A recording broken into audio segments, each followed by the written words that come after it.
Well, hi everyone, and greetings from Northern Michigan. This is Bob the Science Guy. Behind me is Dr. Andrew Wakefield. Dr. Wakefield is the author of the now infamous 1998 study in the British medical journal Lancet, linking the MMR vaccination to autism. As a result of this study, which enjoyed worldwide press coverage, hundreds of thousands of parents are now vaccine hesitant. And as a result, vaccine preventable diseases are rearing their ugly head again. Recently, we had 83 children die of measles in Samoa. We have periodic outbreaks of measles, pertussis, and hepatitis A in my home state of Michigan. Now, in part one of the series, we talked about the study itself and how when he did not find his required conditions for his pet theory, specifically neurologic problems starting within a week or two after an MMR vaccination with findings of colitis. He simply falsified his data. In this week's episode, we're going to look at what he put these children through and the reasons that he did it. So let's cue up the music and get started. Now, this series of videos is based on a series of articles by investigative journalist Daniel Deer in the British Medical Journal. The link will be in the description of this video. Now, child number 2 was the 6-year-old son of an anti-vaccine advocate in the United Kingdom, a member of a group called JABS. Now, like all of the children in this series, this child underwent a diagnostic series of testing at the direction of Richard Barr, the attorney that was planning the class action lawsuit against the vaccine manufacturer of the MMR, who was working with Dr. Wakefield, and as it turns out, was paying Dr. Wakefield nearly $700,000 for this study. Now, this child underwent a series of tests when he was admitted to the hospital. Now, the tests include an MRI of the brain. Now, while this is a stock image off the internet, just to kind of give you an idea of what an MRI is, as you see, it's a very large piece of equipment. This one is decorated up a little bit. I don't know whether or not the one they put this autistic 6-year-old child into was.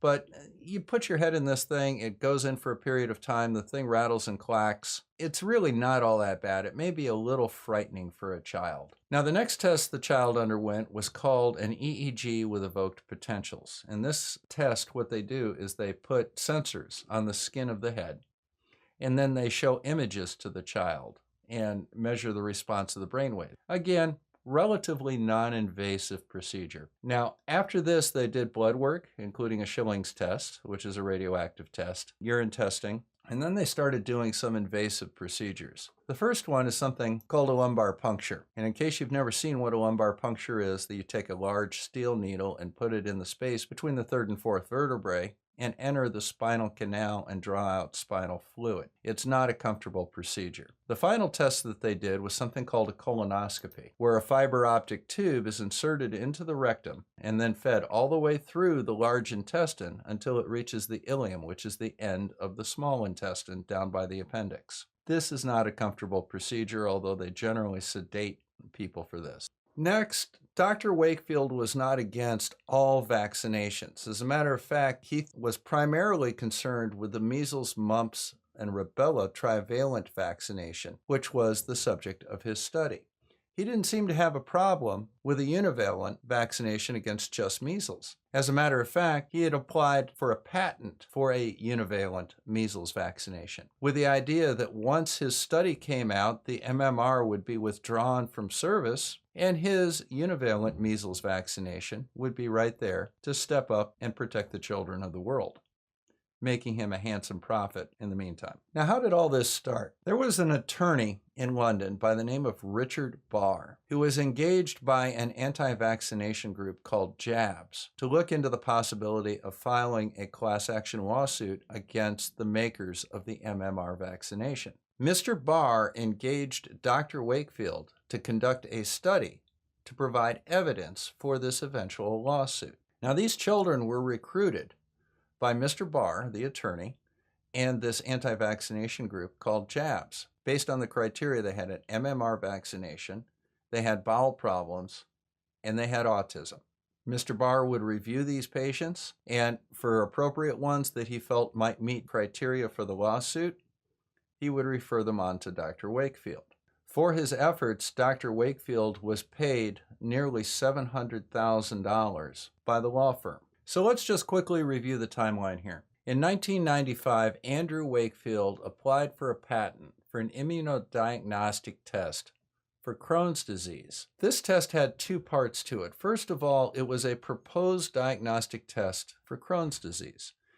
And second, it did this by detecting measles virus, suggesting that the patient then developed Crohn's disease from the presence of these measles viruses. And specifically, not the wild type of measles, but the measles from the MMR vaccination. And it proposed a way to tell them apart. And there are the dates. As you see, the initial patent was filed in March of 1995. It was published in October of 1996, and it's currently abandoned. In February of 1996, he begins an association with attorney Richard Barr to work on a class action lawsuit against a vaccine manufacturer over the MMR vaccination. He develops this theory of a vaccine-induced Crohn's disease causing autism. Barr engages him and pays him eventually up to $700,000 to find the evidence of this syndrome that he has. Meanwhile, Dr. Wakefield patents a univalent measles vaccination, which does not cause Crohn's disease or autism, designed to replace the MMR vaccination when the MMR vaccination is withdrawn from the market over safety concerns with autism, based on the results of the paper that he publishes in February of 1998. Now, as you may recall from the first episode of this series, Dr. Wakefield's theory, if you want to call it that, was that children got the MMR vaccination. That caused them to develop Crohn's disease, and the release of inflammatory markers from the Crohn's disease caused inflammation in the brain and autism. Now, as the study went on with these 12 children that were handpicked by the attorney and Dr. Wakefield for the study, they discovered that none of them had Crohn's disease. So Dr. Wakefield changed his theory to say that it was enteritis or colitis rather than specifically Crohn's disease. In colitis and enteritis, the hallmark is diarrhea. None of these children had chronic diarrhea. Many of them had chronic constipation, which goes against the diagnosis. When these 12 children underwent colonoscopy, none were found to have Crohn's. And as I recall, 11 of the 12 were found to have no evidence of colitis. So what did they do? They simply changed the diagnosis upon their review. The third thing that they had to have was a proximal cause between the MMR vaccination and the onset of symptoms, generally within 1 to 14 days is what they reported, with an average of 6.3 days. As it turns out, 5 of the 12 children had pre-existing conditions. And in many of the other cases, the symptoms of the autism were not noted until many months after the vaccination. So again, they simply changed the date of onset. They tried to find something right after the vaccination that they could say was the first sign of the problem, and then simply ran with it. Now, there are a lot of behind-the-scenes things going on with this. So Dr. Wakefield has this idea that somehow the MMR vaccination causes Crohn's disease.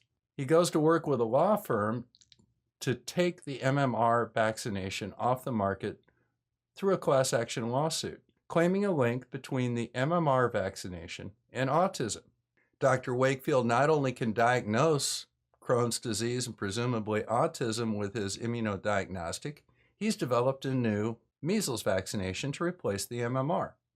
Now, there's actually more to it than that.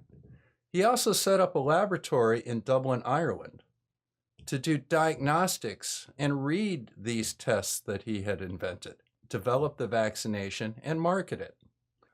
Well, in our first episode, we talked about the flawed study that Wakefield tried to use to provide a link between the MMR vaccination, autism, and Crohn's disease.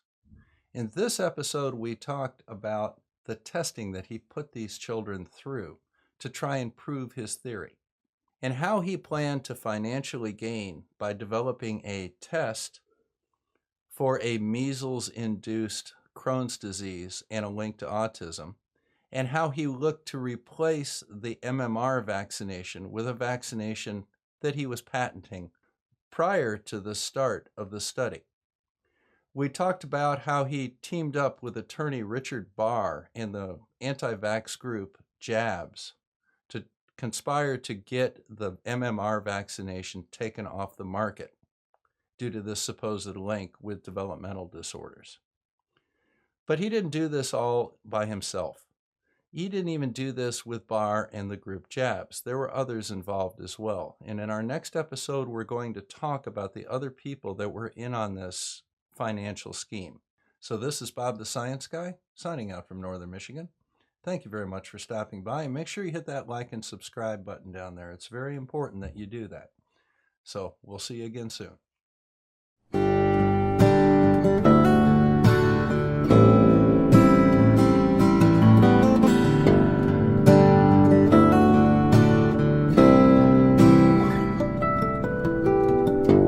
Mama, please make them hear me, or I can't teach them anymore. This rabbit hole's too deep for me. Feel my brain getting real sore. Bob the Science Guy. Bob the Science Guy.